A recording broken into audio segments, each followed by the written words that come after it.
સુરતમાં એબીવીપી અને એસસી અને એસટી શિષ્યવૃત્તિ પર પ્રતિબંધના વિરોધ કરવામાં આવ્યો. ગુજરાત શિક્ષણ વિભાગે વિદ્યાર્થીઓને અપાતી પોસ્ટ મેટ્રિક શિષ્યવૃત્તિના નિયમોમાં ફેરફાર કર્યો હતો.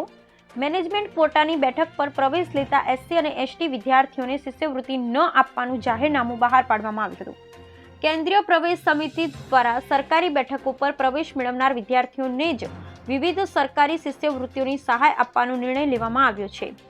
અખિલ ભારતીય વિદ્યાર્થી પરિષદ દ્વારા ગુરુવારે સુરત સહિત રાજ્યના વિવિધ શહેરોમાં આ નિયમને લઈ પ્રદર્શન કરવામાં આવ્યા હતા. તેમાં લો કોલેજમાં એડમિશનની માંગ કરતા હોબાળો મચ્યો હતો. સહાય આપવાનો નિર્ણય લેવામાં આવ્યો છે. અખિલ ભારતીય વિદ્યાર્થી પરિષદ એબીવીપી દ્વારા ગુરુવારે સુરત સહિત રાજ્યના વિવિધ શહેરોમાં આ નિયમને લઈ પ્રદર્શન કરવામાં આવ્યા હતા. તેમાં લો કોલેજમાં એડમિશનની માંગ કરતા હોબાળો મચ્યો હતો.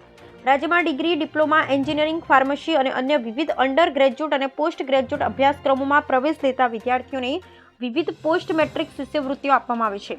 વર્ષ 2024ના અંતમાં શિક્ષણ વિભાગ દ્વારા શિષ્યવૃત્તિના નિયમોમાં ફેરફાર કરતી સૂચના જારી કરવામાં આવી હતી. અગાઉ સરકારી અને મેનેજમેન્ટ કોટા બંને બેઠકો પર પ્રવેશ લેતા એસસી અને એસટી વિદ્યાર્થીઓને શિષ્યવૃત્તિ માટે લાયક ગણવામાં આવતા હતા. પરંતુ હવે મેનેજમેન્ટ કોટા પર પ્રવેશ લેતા વિદ્યાર્થીઓને શિષ્યવૃત્તિઓનો લાભ ન આપવાનો નિયમ બનાવવામાં આવ્યો છે. કેન્દ્રીય પ્રવેશ સમિતિ દ્વારા હાથ ધરવામાં આવતી પ્રવેશ પ્રક્રિયામાં સરકારી બેઠકો પર પ્રવેશ મેળવનાર વિદ્યાર્થીઓને જે વિવિધ શિષ્યવૃત્તિ માટે પાત્ર ગણવામાં આવશે.